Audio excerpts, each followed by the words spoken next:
اعوذ باللہ من الشیطان الرجیم بسم اللہ الرحمن الرحیم قل ان کنتم تحبون اللہ فاتبعونی یحببکم اللہ ویغفر لکم ذنوبکم واللہ غفور رحیم قل اطیعوا اللہ والرسول فإن تولوا فإن اللہ لا يحب الكافرین ان اللہ اصطفى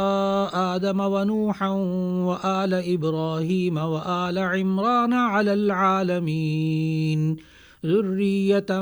بعضها من بعض واللہ سمیع علیم صدق اللہ العظیم۔ ان آیات کا ترجمہ یہ ہے، اے پیغمبر صلی اللہ علیہ وسلم، لوگوں سے کہہ دیجئے کہ اگر تم اللہ کو دوست رکھتے ہو تو میری پیروی کرو، اللہ بھی تمہیں دوست رکھے گا اور تمہارے گناہ معاف کر دے گا، اور اللہ بخشنے والا مہربان ہے۔ کہہ دو کہ اللہ اور اس کے رسول صلی اللہ علیہ وسلم کا حکم مانو، اگر نہ مانے تو اللہ بھی کافروں کو دوست نہیں رکھتا۔ اللہ نے آدم اور نوح اور خاندان ابراہیم اور خاندان عمران کو تمام جہانوں کے لوگوں کے لیے منتخب فرمایا تھا۔ ان میں سے بعض کی اولاد تھے، اور اللہ سننے والا اور جاننے والا ہے۔ اللہ رب العزت نے ان آیات میں رسول اللہ صلی اللہ علیہ وسلم کے اتباع اور ان کی اطاعت کا حکم دیا۔ اطاعت فرما برداری اور حکم ماننے کو کہتے ہیں، اور اتباع اپنے مقتدا کے پیچھے چلنے اور اس کی راہ اختیار کرنے کو کہتے ہیں۔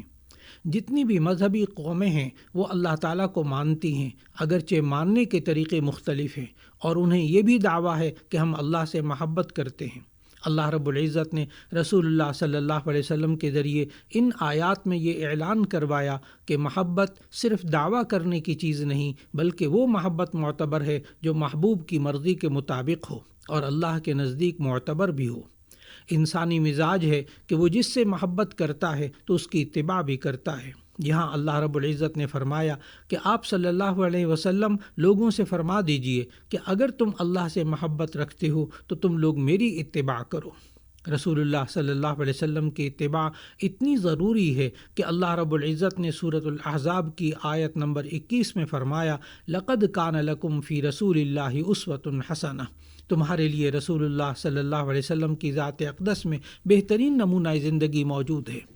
اور اتباع کے لیے یہ بھی ضروری ہے کہ رسول اللہ صلی اللہ علیہ وسلم کے علاوہ کوئی ذات ایسی نہیں جو انسانی زندگی کے ہر مرحلے میں ہماری مکمل رہنمائی کر سکے، چاہے وہ معاشرتی مسائل ہوں یا معاشی مسائل ہوں، سیاسی زندگی کی پیچیدگیاں ہوں یا عسکری زندگی کی رہنمائی، تعلیم ہو یا تربیت ہو، اخلاقی ضابطے ہوں یا حدود و تعزیرات کی تفصیلات ہوں، زندگی کی ہر ضرورت اور مسئلے کی رہنمائی فرمائی۔ اسلامی تعلیمات کا حاصل یہی ہے کہ بندہ مومن کے دل میں رسول اللہ صلی اللہ علیہ وسلم سے محبت اس کمال درجے کی ہو کہ اپنے والدین، اولاد اور دنیا کی ہر چیز سے زیادہ محبوب ہستی اللہ کے بعد صرف اور صرف رسول اللہ صلی اللہ علیہ وسلم کی ذات مبارک ہو۔ اسلام کی بنیاد ہی اللہ تعالیٰ کی وحدانیت پر یقین اور رسول اللہ صلی اللہ علیہ وسلم کی رسالت کی گواہی اور آپ صلی اللہ علیہ وسلم کے ساتھ گہری عقیدت اور بے پناہ محبت پر رکھی گئی ہے۔ پھر رسول اللہ صلی اللہ علیہ وسلم کے ساتھ آپ کے رسول ہونے کی وجہ سے امت پر آپ صلی اللہ علیہ وسلم کے کچھ حقوق واجب ہیں، اور ساتھ ہی حب رسول کے کچھ لازمی تقاضے بھی ہیں۔ ان میں بالخصوص یہ ہے کہ آپ صلی اللہ علیہ وسلم سے الفت اور محبت کی جائے، آپ صلی اللہ علیہ وسلم کی تعظیم اور توقیر کی جائے، آپ صلی اللہ علیہ وسلم کی اتباع اور اطاعت کی جائے۔ آج کی تلاوت کردہ آیات میں سورہ آل عمران کی آیت 32 میں اللہ رب العزت نے اپنے رسول اللہ صلی اللہ علیہ وسلم کو حکم دیا کہ آپ یہ فرما دیجئے کہ اطیعوا اللہ والرسول، تم اطاعت کیا کرو اللہ تعالیٰ کی، کہ اصل مقصود تو وہی ذات ہے، اور اطاعت کیا کرو رسول صلی اللہ علیہ وسلم کی، یعنی میری اطاعت اس حیثیت سے کہ میں اللہ تعالیٰ کا رسول ہوں۔ اطیعوا اللہ و رسول کا یہ حکم صرف اسی آیت میں نہیں بلکہ پورے قرآن مجید میں بار بار اس کا تکرار اس طرح ہے کہ جہاں اللہ تعالیٰ کی اطاعت کا حکم ہوتا ہے وہیں رسول اللہ صلی اللہ علیہ وسلم کی اطاعت کا بھی حکم ہوتا ہے۔ قرآن حکیم کے یہ مسلسل ارشادات ایک انسان کو اسلام اور ایمان کے بنیادی اصولوں کی طرف متوجہ کر رہے ہیں۔ کہ ایمان کا پہلا جز اللہ تعالیٰ کے وجود اور اس کی وحدانیت اور اس کی بندگی اور اس کی اطاعت کا اقرار کرنا ہے، تو دوسرا جز رسول اللہ صلی اللہ علیہ وسلم کی تصدیق اور ان کی اطاعت کرنا ہے۔ اب سوال یہ پیدا ہوتا ہے کہ ان دونوں اطاعتوں کو الگ الگ بیان کرنے میں کیا حکمت ہے، اور خصوصاً اس التزام اور اہتمام کے ساتھ پورے قرآن میں یہی طریقہ ہے کہ دونوں اطاعتوں کا ایک ساتھ حکم دیا گیا۔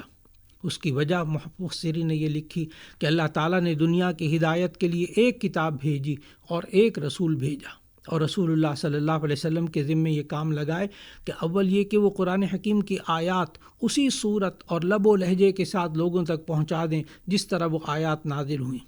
جس طرح یہ کہ لوگوں کو ظاہری اور باطنی گندگیوں سے پاک کریں، اسی طرح وہ اس کتاب کے مضامین کی امت کو تعلیم دیں اور اس کے مقاصد بیان فرمائیں۔ چوتھی یہ کہ وہ اس کتاب کے ساتھ حکمت کی بھی تعلیم دیں۔ معلوم ہوا کہ رسول اللہ صلی اللہ علیہ وسلم کے فرائض منصبی میں صرف اتنا نہیں کہ وہ قرآن حکیم لوگوں تک پہنچا دیں، بلکہ اس کی تعلیم اور اس کو سکھانا یہ رسول اللہ صلی اللہ علیہ وسلم کے ذمے ہے۔ قرآن حکیم میں کوئی حکم مجمل ہے یا مبہم غیر واضح الفاظ میں بیان فرمایا تو اس کی تشریح اور تفصیل رسول اللہ صلی اللہ علیہ وسلم نے اس وحی کے ذریعے لوگوں تک پہنچائی جو قرآن حکیم کے الفاظ میں نہیں آئی، بلکہ اللہ رب العزت نے آپ صلی اللہ علیہ وسلم کے قلب مبارک میں ڈالی، جن کے بارے میں سورۃ النجم کی آیت 3 اور 4 میں بھی ارشاد ہے وَمَا يَنطِقُ عَنِ الْهَوَىٰ إِنْ هُوَ إِلَّا وَحْيٌ يُوحَىٰ،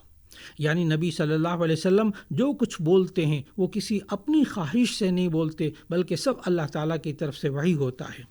اب جیسے قرآن مجید میں بے شمار مواقع میں ہے صرف اقیموا الصلاۃ وآتوا الزکاۃ، کہیں نماز کے معاملے میں قیام، رکوع، سجدے کا ذکر بھی آیا تو وہ بالکل غیر واضح ہے اور ان کیفیات کا ذکر نہیں ہے۔ رسول اللہ صلی اللہ علیہ وسلم کو جبرائیل امین نے خود آ کر اللہ تعالیٰ کے حکم سے ان تمام اعمال اور ارکان کی تفصیلی صورت عمل کر کے بتائی۔ آپ صلی اللہ علیہ وسلم نے اسی طرح قول و عمل کے ذریعے امت تک بات پہنچا دی۔ تو یہ تمام تفصیلات، نماز پڑھنے کی تفصیلات، اس کی رکعتوں کی تفصیلات، اوقات کی تفصیلات، یہ رسول اللہ صلی اللہ علیہ وسلم نے بذریعہ وحی الہی امت کو پہنچائیں۔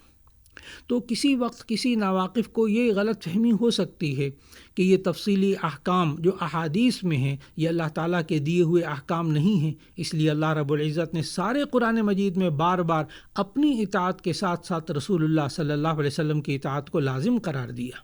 اس لیے احادیث بھی حجت ہیں، اور جو حقیقت میں اللہ تعالیٰ ہی کی اطاعت ہے۔ اور ایک جگہ سورہ نساء میں آیت 80 میں فرمایا من یطع الرسول فقد اطاع اللہ، جس نے رسول صلی اللہ علیہ وسلم کی اطاعت کی اس نے اللہ کی اطاعت کی۔ اور آج کی تلاوت کی گئی آیات کے میں سے آخری 2 آیات میں اللہ رب العزت نے گزشتہ انبیاء علیہ السلام کا تذکرہ فرما کر رسول اللہ صلی اللہ علیہ وسلم کو تسلی دی کہ ان لوگوں نے آپ صلی اللہ علیہ وسلم کی رسالت و نبوت پر شبہ کیا، تو ایسے لوگوں کی ہدایت کے لیے اللہ رب العزت نے ان آیات میں کچھ مثالیں سابقہ انبیاء کے بیان فرمائیں کہ جتنے انبیاء علیہ السلام دنیا میں تشریف لائے وہ سب اللہ کے برگزیدہ اور پسندیدہ لوگ تھے۔ اللہ تعالی ہمیں تمام انبیاء علیہ السلام پر ایمان نصیب فرمائے اور رسول اللہ صلی اللہ علیہ وسلم کی محبت اور اطاعت نصیب فرمائے۔ وآخر دعوانا ان الحمد للہ رب العالمین۔